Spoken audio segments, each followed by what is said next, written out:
Apple Vision Pro came out this week and the initial reviews are kind of interesting. Everyone's been talking about the potential applications of this device. You know, the ideal target demographic. Who is this thing for? And I think I have the answer. Well, at least part of the answer. For reference, I'm a final year medical student and I've spent years of my life studying and the past few years in and around operating theaters and surgeries trying to understand how they work. So I learned a little bit about the healthcare delivery process, and there are certain things that I think Apple Vision Pro really opens the door to in new and interesting ways. So I'm sure some of you are wondering whether I actually went out and bought this thing, and the answer is no, but you can go and book a demo to try it out before if you're interested. But I've been staying in touch with the conversation and the reviews around this device, and I have some thoughts that maybe you find interesting considering my background in medicine. So I'm going to go over two pieces of technology with Apple Vision Pro that really set it apart. I'm going to go over two potential applications specifically for my field in medicine and surgery, and then one potential improvement that I'm surprised that wasn't included within the box. Okay, the first characteristic that I think really makes Apple Vision Pro unique, and a lot of reviewers have been talking about this, is the best-in-class reality pass-through. Essentially what that is when you put the goggles on, how good does the real world around you look? And from what I've heard, it looks amazing. And this has been a limitation of AR before. When I've tried previous AR headsets and VR headsets, I've hated that feeling of being completely isolated from what's real. I just personally didn't like it, and I think that's going to really drive whether a headset is usable or not.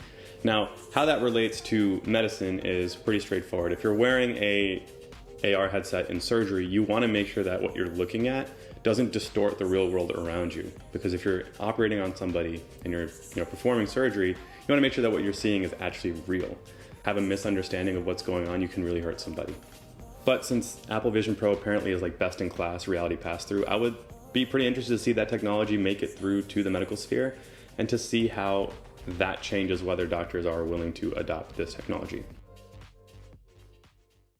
The second part of Vision Pro that I found really interesting, and I've seen in a few reviews, is the image stabilization or the locking of different augmented reality components in the visual sphere. Now, in my first year of medical school, I had a conversation with a neurosurgeon who was researching augmented reality for neurosurgery, and he mentioned that one of the biggest limitations is this idea of jitter. So with their research, they had a augmented reality setup, and they would overlay different parts of the patient's anatomy from 3D radiographic imaging and see, whether they could predict or, understand the anatomy deeper to where they were without having to dissect it out. Imagine you're at one part of the body and you want to know what's deep to that so you don't hurt anything. The idea was that the augmented reality goggles would help you with that. He found that if you shook your head a little bit, which of course happens, or if you move at all, the representation moves with you and it doesn't stabilize onto the real, onto what you're really seeing, onto the patient. And that's like a major limitation. I think that's like a non-starter, honestly, in surgery. And I think that's the reason that AR hasn't been getting where we want it to get. Apparently what I've seen with Apple Vision Pro is that it's amazing at locking what you want in place. Like it doesn't move at all when you shake your head or not. Now, whether it's medical grade remains to be seen, but that technology itself is something that we should all be excited for and something that we should be looking for any sort of real life application of this technology, if that makes sense. Okay, two potential applications. The first is, of course, in surgery for healthcare delivery. I think if you're able to have your patient's anatomy represented in a three-dimensional space that you can interact with without having to touch them first, that's way safer for the patient.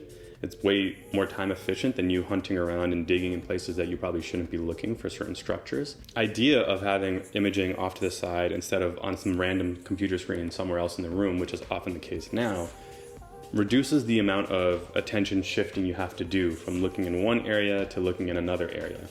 Now, attention shifting is harmful to everybody. Even in your day-to-day work, you'll notice that you lose time between tasks.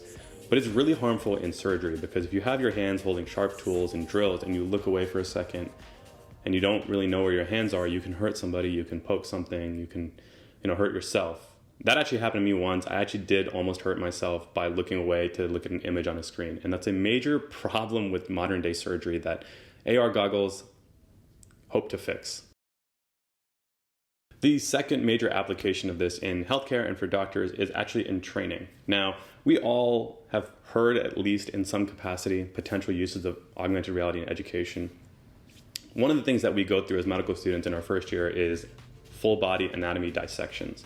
And our time in the lab comes out to basically 4 hours a day, and then we have to go home and memorize exactly what we saw for an exam at the end of the week. for example. It sounds like a lot of time, 4 hours, but it's not. Like I was just doing a neck dissection yesterday and I didn't finish in 3 hours. And I'm a fourth year, and I'm not even a first year. So it takes time, you have to be very delicate, and you have to be deliberate with your approach. Plus, we're all still learning, we're not even doctors yet. The way that augmented reality goggles like Vision OS, since they're commercially available, can really jumpstart this process is if you can get a good app developer to create lifelike models that not only just represent the anatomy in front of you, but allow you to change the body position of the model. There's a couple apps on your iPad right now that you can work with and kind of replicate that feeling, but imagine if you had a lifelike model to really appreciate the relative scale of different structures, of different muscles, nerves, arteries, what they look like. Because of the computing power of the Vision Pro and the cameras, I think that they could do a really good job in medical education. And I've seen other attempts at this sort of thing on like YouTube and other schools trying it out, and they've frankly just been really ugly to look at and not very helpful, in my opinion. Quality is going to drive any sort of experience, and since Apple has the best app store, the most, developer-driven app store on the market, then I think there's a really good opportunity for developers to get into this space and make great models for learning. Now, one thing that I think Apple can improve upon, and I'm surprised that they didn't include this in the box, is some sort of processing of what reality is in front of you. I mean, they have these advanced cameras to capture what reality is, to allow you to overlay things, to enhance your experience.